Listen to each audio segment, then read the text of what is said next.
فیصلے کے دن کے لیے۔ اور تم کیا سمجھے اے پیغمبر کہ فیصلے کا دن کیا ہے؟ اس دن قیامت کو جھٹلانے والوں کی خرابی ہوگی۔ پھر اللہ تعالیٰ نے فرمایا کہ کیا ہم نے اگلے کافروں کو نہیں کھپایا؟ تو اسی طرح ہم پچھلے کافروں کو بھی اسی طرح کھپائیں گے، اور اللہ تعالیٰ گناہ گاروں کے ساتھ ایسا ہی کرتا ہے۔ تو رہی قیامت کی بات، تو قیامت کو جھٹلانے والوں کی خرابی ہوگی۔ پھر اللہ تعالیٰ نے فرمایا کہ کیا اے لوگو، تم کو ہم نے ایک با حقیقت پانی یعنی منی سے پیدا نہیں کیا، کہ جس کو ایک وقت مقرر یعنی 9 مہینے ماں کے رحم میں جو ہے رکھ کر پیدا کیا؟ تو پھر اس دن قیامت کو جھٹلانے والوں کی خرابی ہوگی۔ اور اللہ تعالیٰ نے فرمایا کہ کیا ہم نے زمین کو ایک زندہ اور مردہ لوگوں کے سمیٹنے کی جگہ نہیں بنایا، اور پھر اس میں اٹل پہاڑ جمع کر دیے، یعنی پہاڑوں کو بھی بنایا۔ اور اللہ تعالیٰ نے کہا کہ جو زمین ہے اس میں مردہ لوگوں کو دفنایا جاتا ہے اور زندہ لوگ اس کے اوپر چلتے ہیں، یعنی زمین زندہ اور مردہ دونوں لوگوں کو سمیٹ کر بیٹھی ہے۔ یہ بھی اللہ تعالیٰ کا ایک معجزہ ہے۔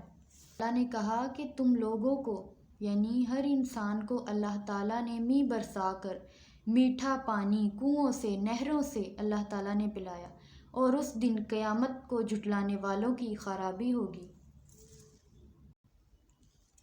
اور اللہ تعالیٰ نے اگلی آیت میں فرمایا کہ اے کافرو، اس آیت میں کافروں کو متوجہ کر کے اللہ تعالیٰ نے بتایا کہ اے کافرو، اس دن کافروں سے اللہ تعالیٰ یہ کہے گا کہ اس طرف چلو جس کو تم دنیا میں جھٹلاتے تھے، یعنی دوزخ کی طرف۔ اللہ معاف کرے، اللہ ہمیں دوزخ کی آگ سے بچائے۔ کمنٹ میں آمین ضرور لکھیے گا۔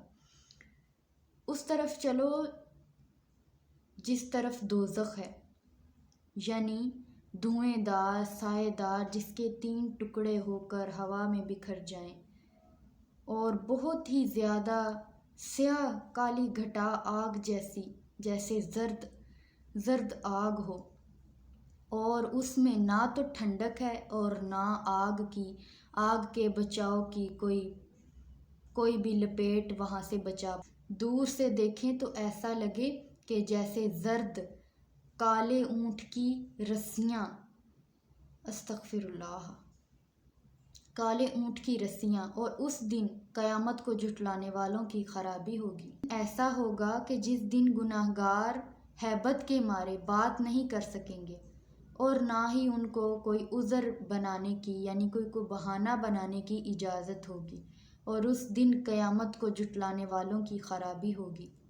اور اللہ تعالیٰ نے فرمایا کہ ہم ان لوگوں کو یہ کہیں گے کہ ہم نے تم کو اور تم سے پہلے لوگوں کو، اگلے لوگوں کو یہاں سب کو اکٹھا کر دیا ہے، اور یہی فیصلے کا دن ہے، اور یہاں سب مل کر اگر کوئی داؤ لگا سکتے ہو تو لگا لو، اور اس دن قیامت کو جھٹلانے والوں کی خرابی ہوگی۔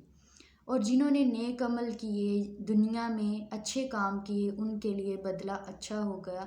ان کے لیے جنت میں باغات ہیں، میوے ہیں، درخت ہیں، کھجوریں ہیں، اور اللہ تعالیٰ نے ان کے لیے پرسکون زندگی وہاں پر میسر کی ہے۔ اللہ تعالیٰ نے فرمایا کہ ہم نیک عمل کرنے والوں کو ایسا ہی بدلہ دیتے ہیں، نیک بدلہ دیتے ہیں، اچھا بدلہ دیتے ہیں، اور اس دن جھٹلانے والوں کی خرابی ہوگی۔ اور اللہ تعالیٰ نے کافروں کو، جھٹلانے والوں کو یہ تاکید کی ہے کہ دنیا میں کھاؤ پیو، تھوڑے سے ایک وقت مقرر تک کھا پی لو، تحقیق کہ تم گناہ گار ہو، اور جھٹلانے والوں کی اس دن خرابی ہوگی۔ اور جب گناہ گاروں کو کہا جاتا ہے کہ نماز پڑھو، رکوع کرو، سجدہ کرو، تو وہ نہیں کرتے، اور اس دن جھٹلانے والوں کی خرابی ہوگی۔ اور اب قرآن پاک سے بڑھ کر کون سا کلام ہے کہ جس پر وہ ایمان لے کر آئیں گے؟